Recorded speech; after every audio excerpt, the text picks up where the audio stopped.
Welcome to the Thornton Review, the show designed with you in mind. If it's important to you, it's important to us.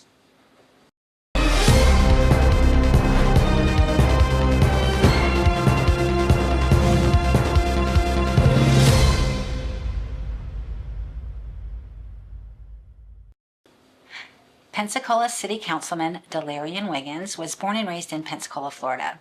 After graduating from Washington High School, Delarian served in the United States Army and Army National Guard. He received awards from the U.S. Department of the Navy, Air Force, and the U.S. House of Representatives. After being honorably discharged, he went to work for the Escambia County Sheriff's Office. During his 14-year law enforcement career, Delarian worked as a patrol officer and undercover ops investigator, sergeant, and currently as a neighborhood specialist, where he works with officials to find solutions to neighborhood problems and provides policy recommendations to the sheriff regarding those issues.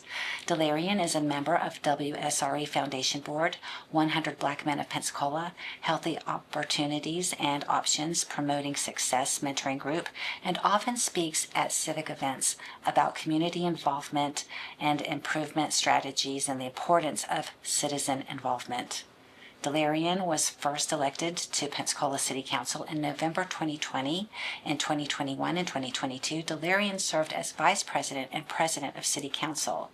Delarian is married to his wife Lakisha, and they have 2 children together.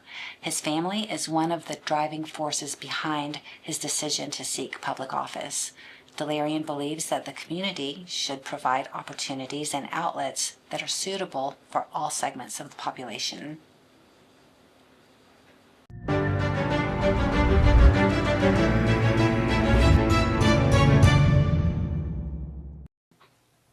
Hi, I'm Pueschel, Schneier, executive producer and manager of the Thornton Review. Thank you for tuning in. On today's show, we have Pensacola City Councilman Delarian Wiggins. So, Councilman Wiggins, Delarian, it's really great to have you in the studio with us. Thank you for taking the time to have a conversation with me. Absolutely. Will you please introduce yourself? So I'm Delarian Wiggins. I'm the city councilman for the city of Pensacola. I've been to city council, so I'm in my 2nd term, and so I'm really now starting to settle in because, you know, when you first start, you're really trying to learn the nuts and bolts of everything. So just getting in, and so I'm learning a whole lot. But so glad to be here. Looking forward to the discussions, and I've been in Pensacola my whole life. You know, graduated from Washington High School. Went to the military, served in the Army, got out, 20 years in law enforcement, working with the Sheriff's Office, you know, still currently in community engagement. And so just love to be here. I love getting out and helping the community and keeping everybody safe. Awesome, I appreciate that. Yes. So we're going to take a commercial break, and when we come back, we'll begin our discussion with Councilman Wiggins of Pensacola City Council, Delarian Wiggins.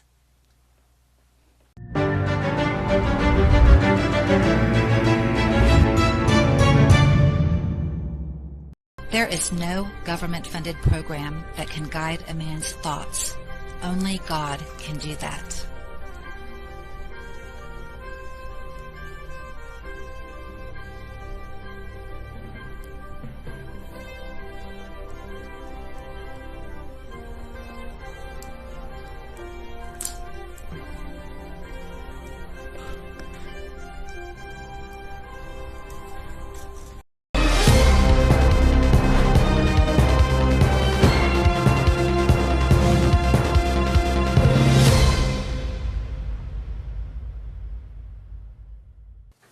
Thank you for tuning in. We're going to begin our discussion with Councilman Delarian Wiggins. So it is great to have you on the show. I've never had a personal conversation with you before. I know who you are. I never knew your background before, like yesterday. Yeah. So, but you've had quite an extensive career in the 14 years that you've been with the Escambia County Sheriff's Office. Yes. Do you want to tell us a little about that? Sure. So I started in June of 2005. I've been at the Sheriff's Office now. Actually, June of this year I made 21 years. And so prior to getting into law enforcement, I was a patrol sergeant at the Sheriff's Office. I worked in community policing.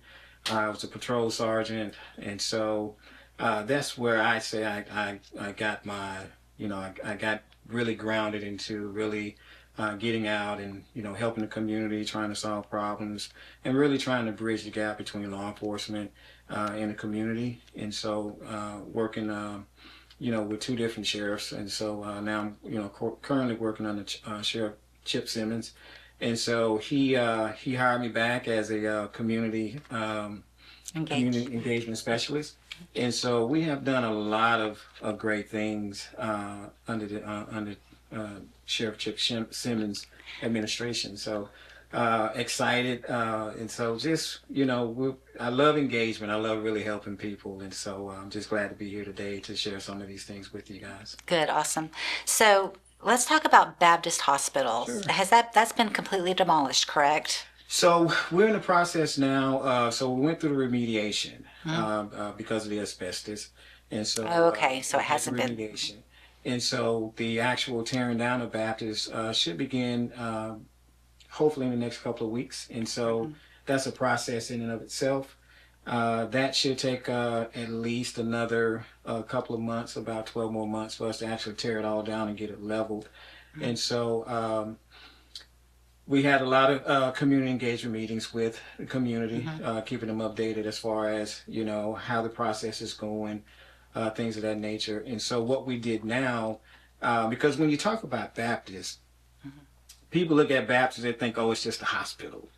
Well, it's not only just a hospital. It was a whole bunch of buildings. It's a lot of buildings that actually encompasses Baptist. Yeah. And so, as myself and the mayor, we've sat down and we had numerous of conversations, and so we just put out a new RFP. Hopefully it goes before City Council tomorrow. I'm looking to have that pass through. And so we're, putting out a new RFP, a request for proposal for a development company to come in, reassess that whole area and find out come up with solutions of what would be the best fit for that community. You can have the best fit, but not the right community. So we want to make sure we got the best fit for this community, the right community, whether it's housing, retail, but we need to put something in there that's going to energize that area. And you're talking about the master plan. The master plan for Baptist. So the master plan is not set in stone, right? That you're in talks and trying to figure out what's going to be the best fit. Yes. What is the best fit? There is no master. So you're going to come up with the master plan and then present it to the city council to vote on, or? Yeah. So we'll come back. So once we go through the process of they have to go through a selection committee. Once that selection committee selects a developer, then of course it comes back before council and we vote on it and it passes. And so what that developer does then is they actually go out, have community engagement meetings, find out, get as much information as possible as what they want to see, what the community wants at the old Legacy campus. Once they gather all of this data, and that can take a couple of months for them to be at that. And so once they get all that information, compile it up, and then we'll start getting different renderings of what that future site could look like. And of course, it all comes back to the community. So the community sits down, then they start figuring out, hey, what they like, what they don't like, what they want to see. So they start taking pieces of it away and start adding different things. So once we go through all of that phase, now we come up with another set of renderings as what the site will actually look like. And then it's the point of building community partnerships, getting some investors to come in, whether we're using CRA dollars, grants, or whatever it takes to actually start building the future of that site. Okay. So there are some like old houses that were used as doctor's offices or whatever type of offices. They were like across the street on Merino Street, I believe. Yes. Are those going to be demolished as well? Or So, are those separate parcels that can be sold to like individual? So we have some parcels that encompasses around the Baptist, and so we actually we surplused it out. Of course, it has to go before council, so we surplused it out. And so we actually gave one of those buildings to Community Health. And so Community Health is now going to utilize that building for a dental office, maybe pediatric care, and family medicine. And that's one of the things back when, before Baptist moved, when we was going in the beginning process, that was one of the things that the community really talked about is how do we keep some type of medical in that community. And so in talking with community health, they were on board. We gave them that building, and so they will be putting some type of medical facility in that area. And of course, we have some other buildings also that is adjacent to it. And so we're just looking to see what would be the best product to put in those buildings as well. I like that idea. And I also like the idea of like keeping the buildings or the houses especially that don't have to be demolished if there's like nothing wrong with them structurally and they're not to the point where they need to be demolished. Because I would rather renovate something and keep it, especially if it's historical, especially if it's over a certain age, because I like to preserve the historical architecture that makes Pensacola, Pensacola. Absolutely. Well, we still have the Kufion House that sits kind of behind Baptist. Okay. And so the city, we own that as well. And so we're looking at restoring that, renovating it as much as we can. But again, once it's renovated, what do we actually put there? And so this is where I'm needing the community to now get actively involved in what's going to take place at the old Legacy Camp, at the old Baptist, we call it the Legacy Campus. Yeah. To get more involved, actively involved, because it's going to take all of us to really sit down and understand what the process is, what do we want to see, and what do we want to have in that location, because we struggle with a food desert. And so did we put a grocery store concept? I mean, the sky's the limit. Of course, we have to be within reason because, of course, we talk about construction and everything else. Materials cost money and everything else, but we want to make sure we're putting the right product in that community. So just needing a lot more community involvement. So I'm sure that like landscaping is going to be part of the plan. Yes. Can we not put any crepe myrtles? Well, it's. Can that be a new rule, new policy and ordinance? No more crepe myrtles. We have enough. I know. Well, hey, it's all about what the community wants to see. I mean, whether it's crepe myrtles or we replant live oaks. Of course, when you replant live oaks, it takes quite a long time. That's okay. Sure. Pine trees, live oaks. Yeah, but we're looking to put whatever is needed in the community. We just want to make it better than what it already is. It's a great community. It's a thriving community, and it's constantly growing. And I tell everybody, all the time, everything is now moving west, on the west side of town. And so, this is an opportunity for us to even make it better, make it greater. And so I'm so excited and looking forward to that. To include, we started the new renovations of Fricka Center, which is about 2 blocks south of where the old Baptist Legacy Campus sits now. And so we got about $9 million in grant funding for that. And so that construction renovation has already started. We're going to break ground on it on June the 26th at 9 o'clock. We're going to do a ribbon cutting as far as the groundbreaking ceremony. But the construction of it has already started. And so we're excited about that. That project itself has taken us about almost 5 years to get that started. And so the mayor and I were excited about it. The community is excited about it. And so we got a lot of community input just with that project alone. And so we're just looking forward to it. And we're hoping to bring a great product, a great upscale community center back on the west side of town, which will be the new and renovated Fricka Center. So I want to talk to you about the Hard Rock Cafe, Sure, or the Hard Rock Hotel. But we're going to take a commercial break first. Okay, awesome. And just want to remind the viewers that the Thornton Review is a civic engagement show with a purpose to spread awareness by interviewing elected officials, candidates, and professional leaders. This is information you won't get anywhere else. So we're going to take a commercial break, and when we come back, we'll continue our discussion with Pensacola City Councilman Delarian Wiggins.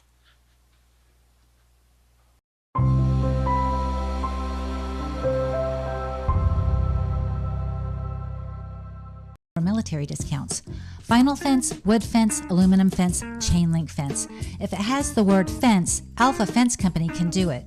850-586-8020. 850-586-8020.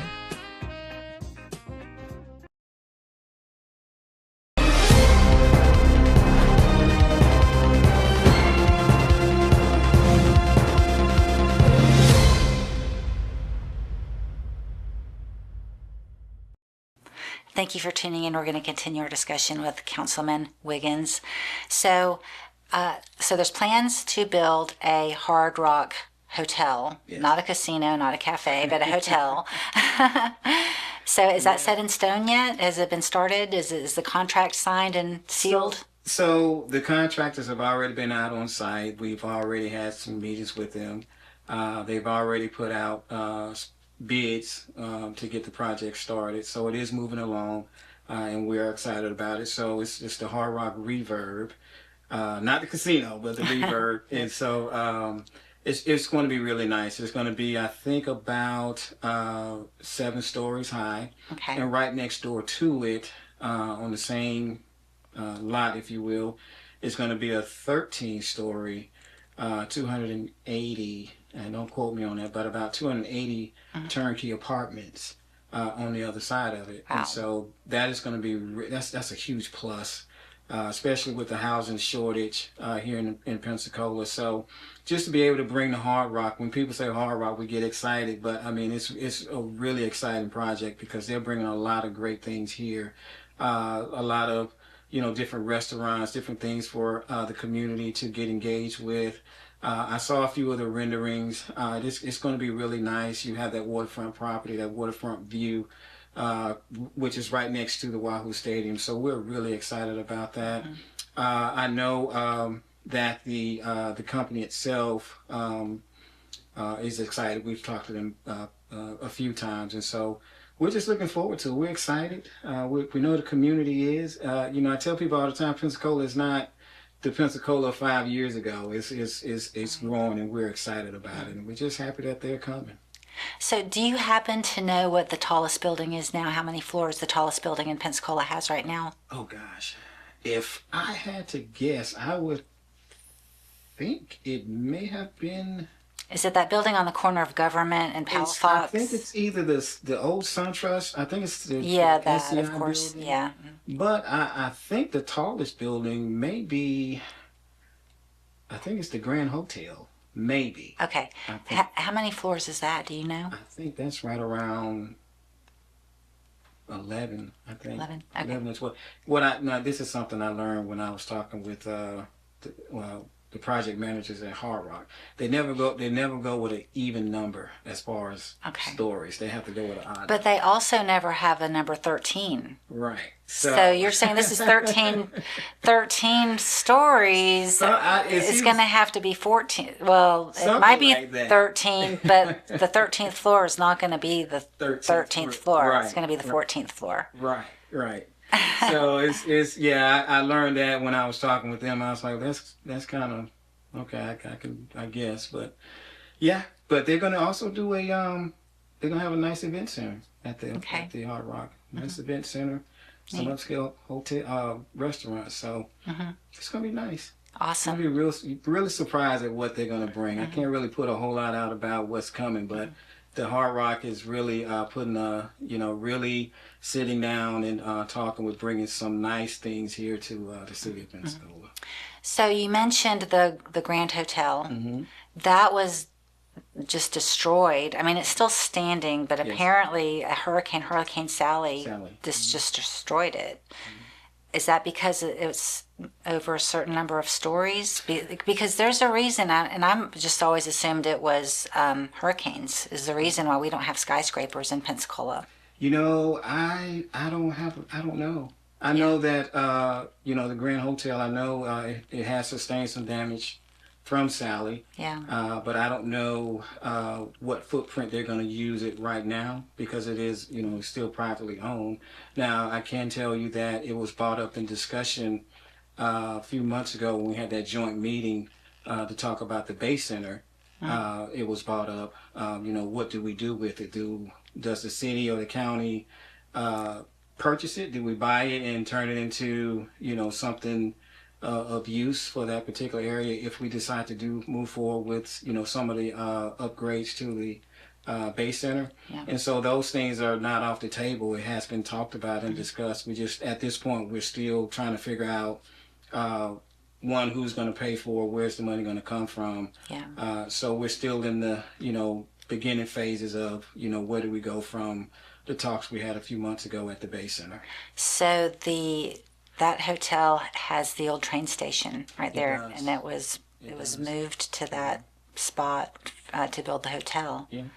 And that's a historical site. right. So it was the train. Do you know if the train station was also ruined during that, or is it just the hotel? I would say because that whole building itself, the train station and the hotel is closed. I would think they may have sustained some damage. I'm not sure. Oh, so well, it's my thinking that it's just the hotel that sustained the damage, but since the hotel is so close to the train station, that they just closed the whole thing down because there's no reason to go to the train station if the hotel is closed because it's all opened up to it. So Yeah. So hopefully, whoever buys it, no matter what, that train station stays intact and is renovated, and that is when you talk about when we spoke about the Pueschel Park and you were saying about historical texture, that is also one of the things that makes Pensacola what it is today. Yeah, is our historical Absolutely. architecture, is the integrity of Pensacola. Absolutely. Without that, what is Pensacola? Absolutely. Because Pensacola was America's first settlement. It is. Not the first permanent settlement, but it was here before St. Augustine. It was. And so we got to keep that history here. Yeah. And we have to continue to figure out ways to preserve it. And so a lot of people back then used that train station, and so we're going to do everything we can to salvage it and to make it even more of use once we figure out what we do with the Pensacola Bay Center. Yeah. Yeah, it probably just needs to be demolished, but boy, that's going to be a hard task. Unless you just take it apart piece by piece, floor by floor. We thought the same for Baptist Hospital. We thought it would be a huge task, but we had a company that came in and they just knew how to do it. They just they specialize in remediation, and they had a plan, and so far so good. They've been doing a wonderful job with the remediation, and of course the demolition to start soon, and so hadn't had any type of complaints whatsoever, and so. I'm sure there's a company out there that will be able to look at it. And again, we may be able to save it. We don't know. But we will definitely look at, feasibility studies, of course, to make sure, if the building can be saved, what will it cost to save it? And so we will definitely look at those things before we just go in and tear it down. But I did want to go back to the sheriff's office for one quick second. Being at the sheriff's office, we have done so many great things. And so one of the things that the sheriff talked about, and he's always adamant on, is community engagement. And so we have done so many great things with movie night, where we go into the community. We put up this big projection screen in the park. We have popcorn. We do games, and so we play with these kids movies, and families or family. You have law enforcement officers out there playing basketball, throwing football with the kids. They come up and they talk with the sheriff. They take pictures. And so that's one of the things that really is one of his things. He loves community engagement. He wants to make sure that the community and officers are engaged, because you build that relationship within the community. And everybody's invited to that? Everybody's invited. Do they have it at a certain time, like every month, or a certain day and time? We did one about a month ago, but we do put the schedule out. Okay. So it's not on a set schedule. It's just whenever y'all decide. Yeah. So we kind of plan these out a year in advance. Okay. That's how popular they are. And so once we get a schedule, we put it out on our social media page. Okay. We upload it on our website. And that's just movie night. We do the Blazer Academy, which is a mentor program. We do a male and a female Blazer Academy. And so it's and you're a part of that. Yes, yes. Myself, Ronnie, the sheriff, and the great thing about that is, the sheriff comes in and he sits down with the young men. He talks to them. We talk about good to great. We talk about the 7 successful habits of a teen. We have people like Chad Matson, who he comes in, he talks to the kids, talk to them about his past experience and the choices that he made. And so it's a great program. We have a female Blazer Academy. We have speakers come in and we talk with the kids. It's a totally free program. We start out, they come in their regular clothes, and when they leave out and they graduate, they have on a nice uniform, a blazer, and the sheriff give them a nice parting gift. And to this day, we still have, we communicate, we still talk to the kids, and we probably graduated almost 200 kids in that program. Awesome. And we just had, so our very first Blazer Academy, one of the kids that started in that particular one, the first one, he just graduated high school, Catholic high school, and he invited the sheriff out to come to his scholarship signing. That's awesome. And so those are the things that really makes us, sit back and say that this is worth us doing, and being able to mentor and talk to the children. So the sheriff, again, he's real, he's hands-on, he wants to be involved. And so we do a lot of great programs, to include also every year we do Shop with a Cop, where the Sheriff Foundation, which is headed by President Whitney Lucas, and so they come together, they buy Christmas gifts for kids. And so they come to the sheriff's office. We put on we decorate the halls, and we do a lot of great things with the kids. We give them gifts. And so we do Coffee with a Cop as well. And so this is an opportunity for people in the community to come in and sit down and have coffee with a law enforcement officer. And we just talk about anything from engagement to what's happening on the street to, how do we remain safe and keep our neighborhood safe. And, so it's an opportunity for us to keep engaged with the community, and people know that, hey, end of the day, we're your law enforcement officers, and we want to make sure that we're engaging with you and knowing what's going on in the community. That's amazing. That's good. Yeah. So you're a pillar in the community, and you're doing all these great things, working with the sheriff, and he's the best sheriff I think anybody could ever have. He's great. Florida's full of good sheriffs. Yeah, but we got the best one, though. Yeah, I think so too. Yeah, he's I'm a little bit competitive, biased. too. Yeah. I'm sure he'll be watching. He's competitive. Yeah. Yeah, he is. I'm actually doing a show tomorrow at the sheriff's office with awesome. Chief Deputy Leiter, actually, and Joshua Robertson. Do you know him? Okay. Yeah, so he and I we do a show together also. It's called Behind Your Tax Dollars. Oh, really? And we've done a couple shows. We did one at ECAT, and we did one at ECUA, and we're doing our third one tomorrow at the sheriff's office. That should be And interesting. we had a conference call with Chief Deputy Leiter yesterday, and we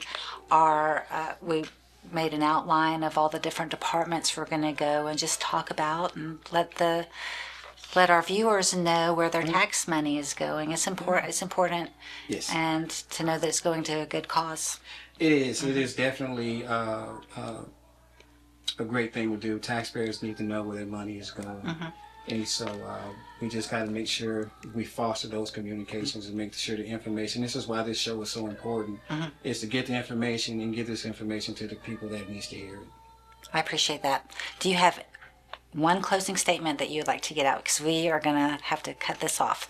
No, Cut it off. It's been really nice talking to you. Absolutely. So I wouldn't mind having you back on and maybe even doing a series with you, Yes. because I like getting this information out. And you, Love to come back. I would like to really come back and talk about the CRA community redevelopment areas. We got a lot Yes. of great things going. We'll Of course, do you know that. it's on the agenda to expand the boundaries of CRA, and a lot of people don't really know what the CRA is. Right. And so I don't want to dive into it right now because I don't have much, but I really want to come back and talk about the CRA.